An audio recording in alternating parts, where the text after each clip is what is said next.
Good morning, everyone. Hope everyone had a great sleep. It feels like, but like 12 hours ago, 10 hours ago or something like that, I was actually chatting to you all. But did you have a wonderful sleep? Review your sleep for me. How did you get on since we last spoke?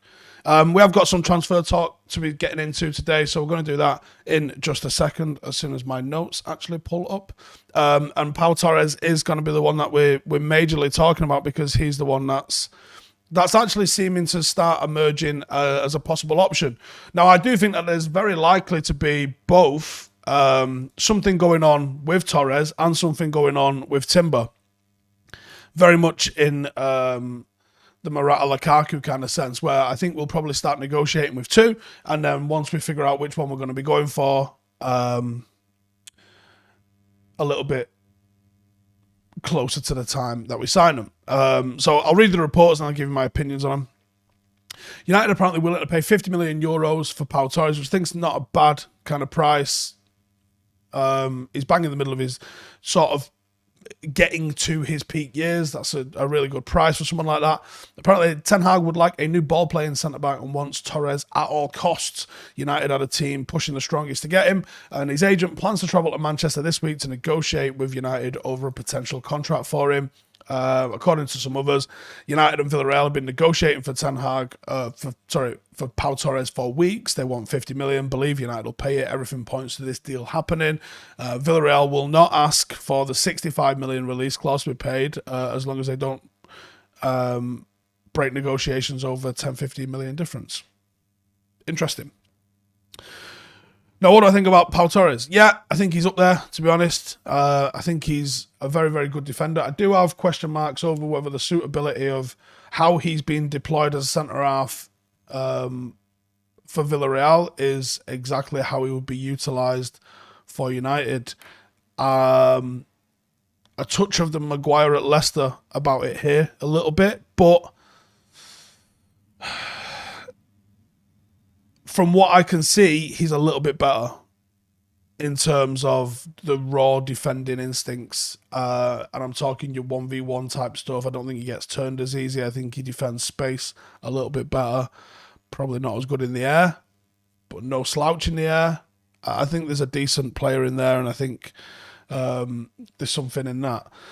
What I would also say is, and we're doing a bit of research into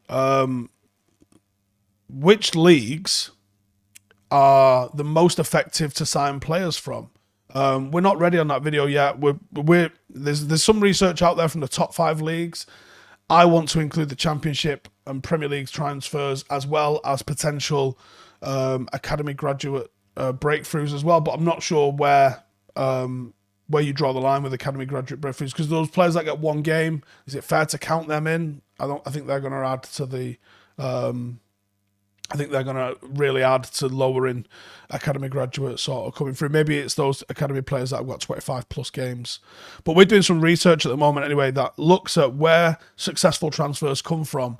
And unfortunately, it's only really weighed heavy. There's 2 types of research out there, and one of them is based on something that's a little bit more subjective, where you go, would they do that transfer again?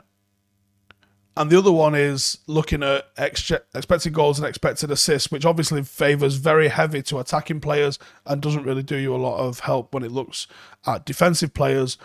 But in a nutshell, both of those bits of research currently point to La Liga being the place that translates to English football the best. There is a higher level of performance coming from La Liga than any other league, from Bundesliga, from France, from Serie A. La Liga is the place that translates to better performance for players that are coming over than any other league. That's as on the whole at the moment. Now, clearly individually, you can't just buy anyone from Serie A. You're talking pretty fine margins. You can't just buy anyone from La Liga and expect that they're always going to be better than someone that you bought from Serie A.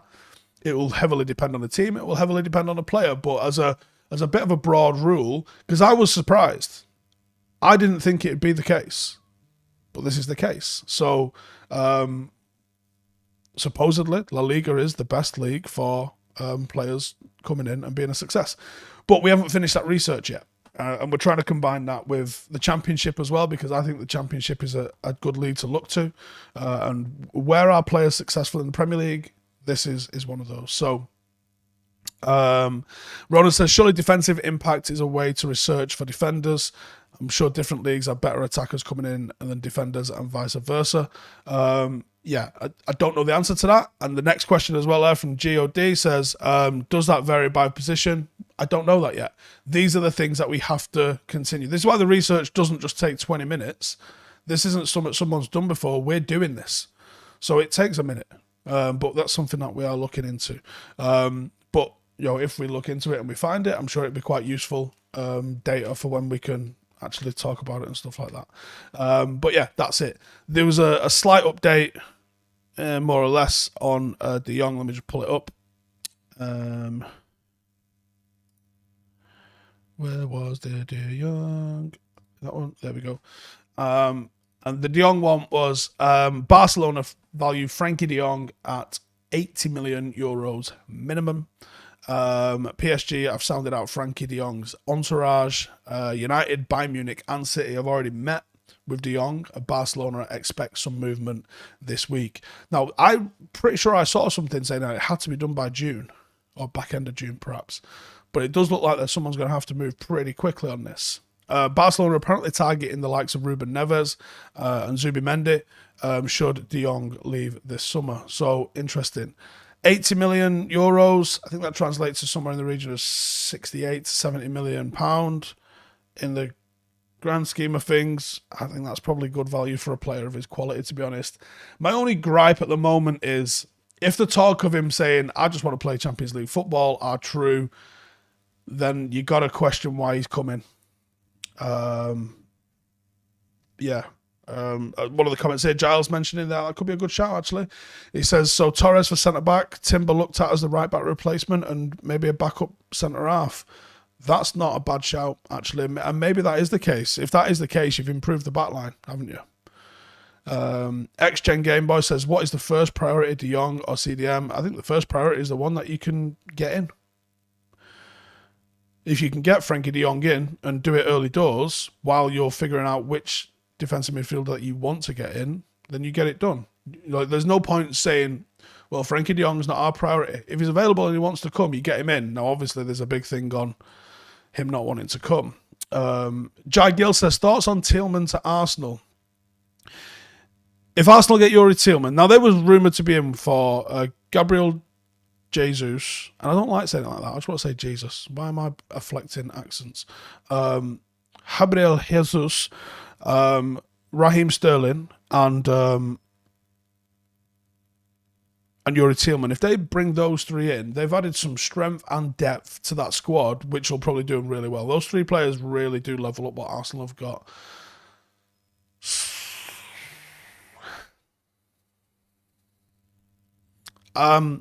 I'd question why we're not in for him, because he undoubtedly makes us better. Ben Holden says, CDM and centre-back have to be a priority. We have other number 8s, not as good, but we don't have other positions covered at all. It's a good point. Notch says, as long as we still have the budget for the CDM, then of course get them in. Yeah, and that's the thing is, what budget do we have? I mean, I saw our owner talking yesterday saying that they've backed everyone, and unfortunately, that's probably what some fucking idiots told them, Edward. Manchester Maverick says, Steve, hope you're well. With Kamara going to Villa, great signing for them, by the way. And they've picked up a couple of those real sort of like fringe, could be great players lately, haven't they, with the Grealish money. What free agents are left? Do you know what? Let's do a short list on that next week or so. We'll do a short list of, what should I say, 5 free agents that improve United. Yeah, sounds like a good idea to me. Tim Collins says, Frenkie de Jong will be our single trophy-esque signing. Mate, don't piss on my chips. It's still May. Let a boy have a little bit of hope. Alex says, personally think Ten Hag is looking at buying for defence, having Garner, Van der Beek as sitting 8s, Bruno as the 10 in midfield. Very likely. Very likely. But in that case, then, how does United's midfield look with Frenkie de Jong alongside Van der Beek or Garner? Not strong is what I would say. I think you still need someone. And maybe it is Kante. Like, these Kante rumours are there. they're not anywhere major credible yet, but they're there.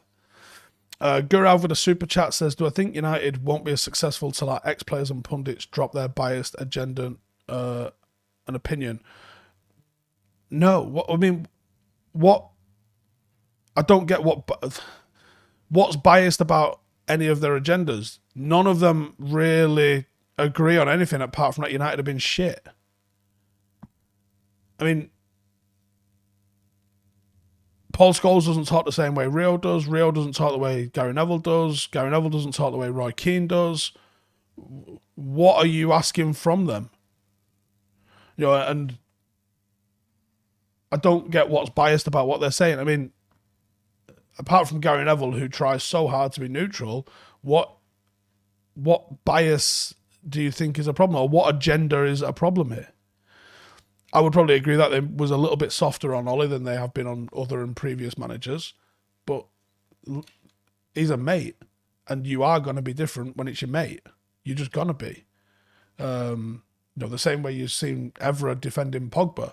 Evra's an ex-player. The way he spoke about Pogba is not the way Roy Keane spoke about Pogba. Is not the way Paul Scholes has spoke about Pogba. Like, I don't even know if any of them are fucking agree on what time of day it is. And they did call out Ollie. I mean, Rio and fucking Ollie got into it like via the press. Like, so let's not pretend no one's ever called anyone.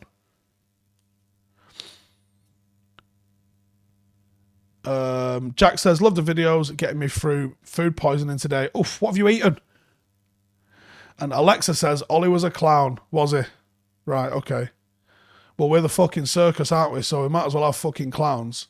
And if he was a clown that managed to get this lot into second place, I think he went at the right time, but like, let's not fucking revise history. The guy broke a lot of fucking records. And Johnster says, ex-players aren't all mates, are they? No, they're really not. Alex says, if he comes, maybe De Jong, Van der Beek are sitting 8s, Bruno's a 10, it's attacking, but at the same time, communication will be clear. Yeah, you would think that the communication would be clear through those two in midfield, but I think you still need a destroyer in there, and it's very attacking, and I think he will make us defensively sound first before we get into moving forward. I think that's what you've got to do. Make us strong at the back and then move forward. You concede less goals, you need to score less goals. Simples. Matai, the super chat says, still love the channel, keep up the good work, can't wait to see Ten Hag's United in Australia. Yeah, you guys in Australia are going to be the first ones to witness it. And is it Melbourne and then Perth, I think, and then over to Thailand, or is it the other way around for pre-season? I think there's another one to be announced, but it's not been announced yet. Any advice for building a YouTube channel? Just start making the mistakes that you're inevitably going to make, and then just learn from them. Johnny says, having watched and studied both, I'd take Lisandro Martinez over Pau Torres. This is the thing. Who's available and who wants to come? Not always the same players. Johnster says, I come from a land down under. Shazoo says, kind of happy there's not been 70 players reported to have agreed personal terms. Yeah, not there yet. We will get there. My favourite beer, Heineken.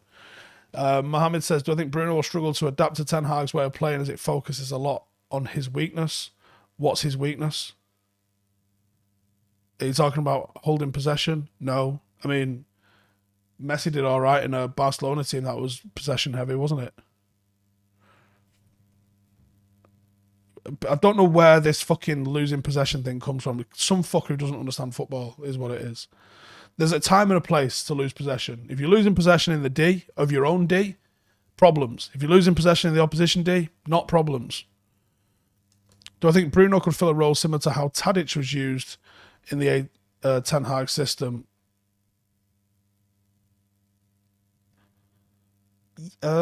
Yeah, I mean, the difference is in the players, but in how it was used, yeah, I think he probably could.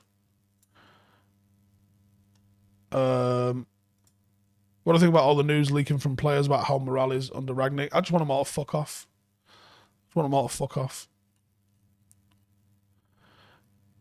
Do I enjoy a nice creamy pint of Guinness? I've had 2 pints of Guinness in my life. I thought it was all right.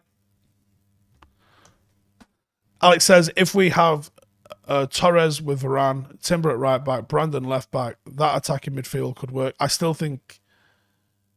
I mean, Timber is a little bit more defensive, I guess. Brandon's a little bit more defensive. But he's going to look to the fullbacks to get width. So I'd still think you're going to struggle. The defensive instincts from Donny van der Beek isn't there. And nor is the pace to get across. He'll hold possession really well. And Frenkie de Jong in possession's absolutely fucking top.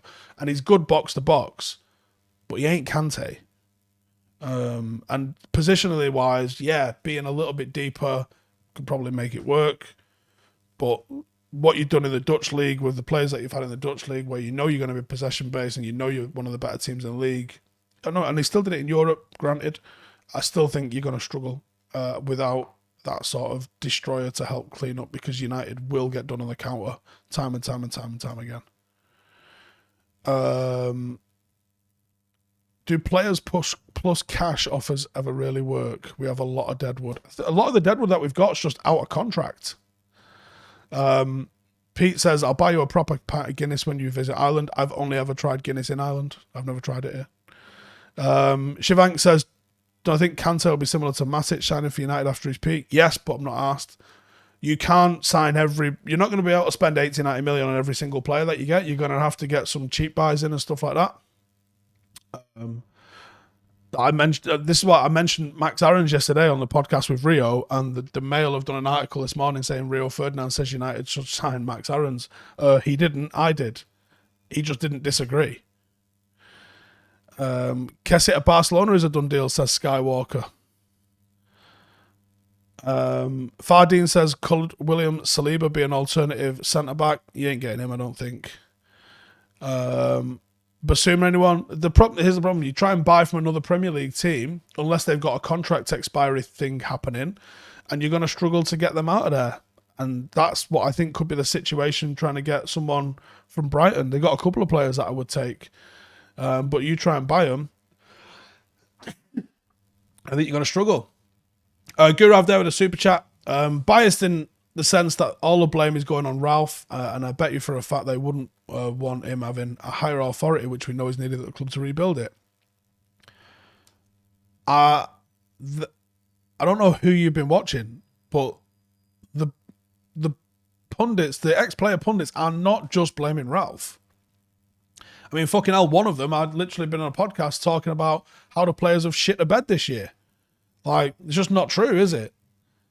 Roy Keane was talking about how the players have thrown manager after manager under the bus, and, I mean, you must be mega cherry-picking what you're hearing.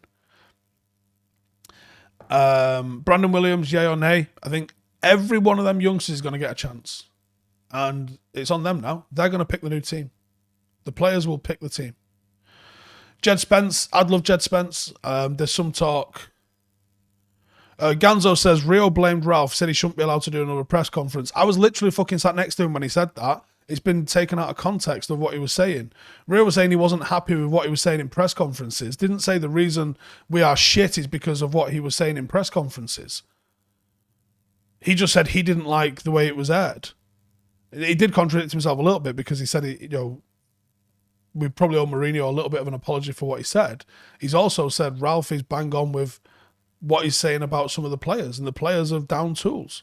Like, listen to what he's actually saying. Not every single person's point can be made into a tweet or a headline. There's a lot of nuance to these conversations. I sit there for an hour to talk to him and don't come away with the impression of what ends up in headlines.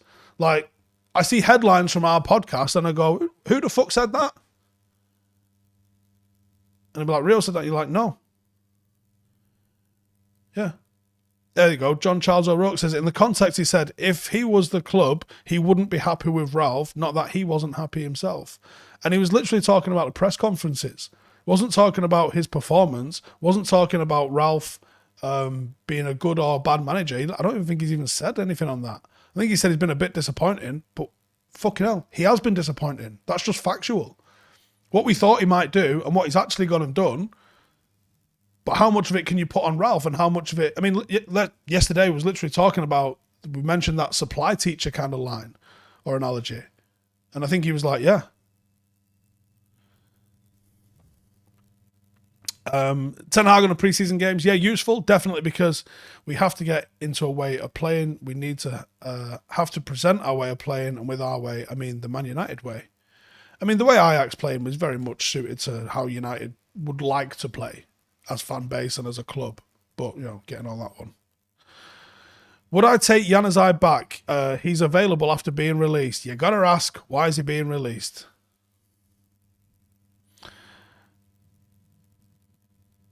How much do you think we will get from outgoings? I have no idea. I think United tried their hand with Newcastle and Dean Henderson, but outside of that, not that much for everyone, I wouldn't have thought. Notch says, no point blaming Ralph for everything. Players aren't even asked on the pitch and give up. At least try and make it work. Yep. Amit says, James Ward-Prowse with De Jong means control and possession in midfield. I like it. Baron says, the Torres story is fake, you muppet. All right, okay. It's not though, is it? What do you mean it's fake? It's literally out there. It's being reported by loads of different people. I'm not saying, have I sat here and said he's definitely been signing? No. It's been reported by multiple different places. Doesn't mean it's fucking fake. Doesn't mean it's happening. It's just reports. Eon says, do I have doubts over when Ten Hag can perform with a team that isn't a million miles ahead of the rest like Ajax and Bayern? Well, Ajax weren't a million miles ahead when he took them over. He then got them firing, and then he had that team completely stripped off him, and he kept them going. Grayson says, if Januzaj was at United underperforming and never left, people would be making excuses that he should stay. Really?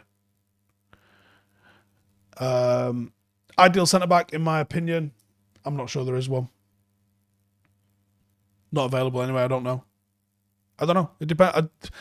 It's hard to say because in all of our heads, I think we all go, Varane's our best centre-half, or at least should be. But the guy's not fit. Timber isn't that tall. I don't see it as a massive issue, to be honest.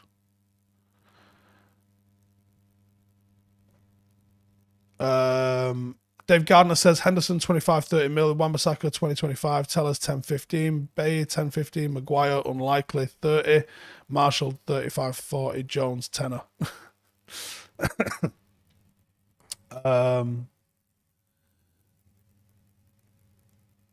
Skywalk says Varane was carried by Ramos. I mean, I think I need to go and fucking stare at a lake or something for a minute. What the fuck are you talking about? Varane wasn't carried by Ramos. And if he was carried by Ramos, who the fuck's carrying fucking Ramos this year? Talk absolute fucking nonsense. He's been disappointed at United this season. I don't think the injuries have helped. So I don't think the way United have played has helped him either. But I think he's been disappointed because of our expectations was high. When I've watched him, I haven't gone, oh, fucking hell, what a performance, man of the match. But I also haven't looked at him and gone, what the fuck is he doing? Which I do regularly with our other centre-halves.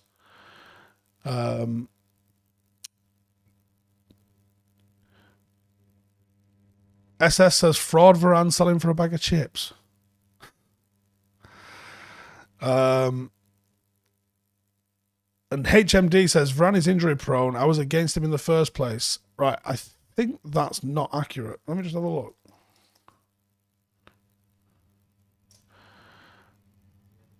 If you have a look at what he played in his previous seasons,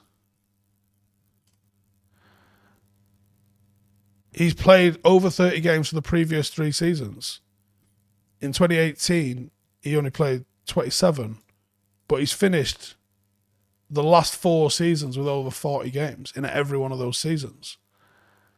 2017 was still 39. 2016 was a little bit less. That was 33, but before that it was 46. I mean, he's not really injury prone there, is he? He's not missing a lot of games if he is injured.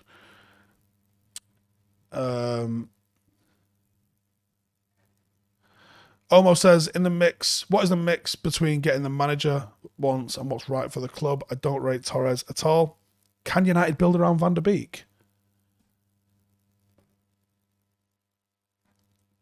far too early for this shit, lads.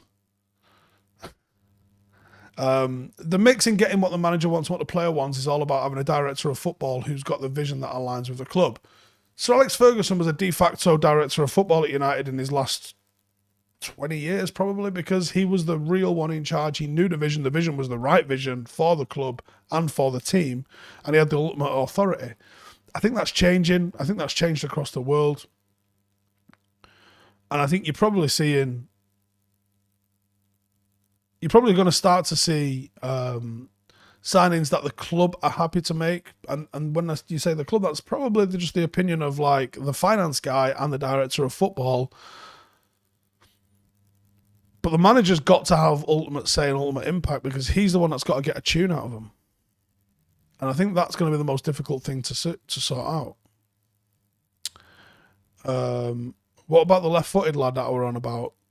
Centre half. Well, he signed for Dortmund and has since been hailed as the best fucking centre half in Germany. Yeah. Am I going to Australia for the tour? No, I am not. Seamus says, do I think the media have been briefed the budget is lower than it actually is in an effort to spin the transfer window later down the line? Could be. And there's certainly no harm in leaking, yeah, we've only got 30 million to spend. Because what's the likely impact of you saying you've got 30 million to spend? It means people aren't going to necessarily be doing whatever they're doing. Whereas if you say we've got $1 billion to spend, well, if you say you've got $1 billion to spend, then people are going to fucking take the piss when you try and sign players, aren't they? Righty, I'm going to wrap it up there. Cheers for tuning in. We're back later on with XG Files with Ronaldo. So I'll catch you in the next one. Laters.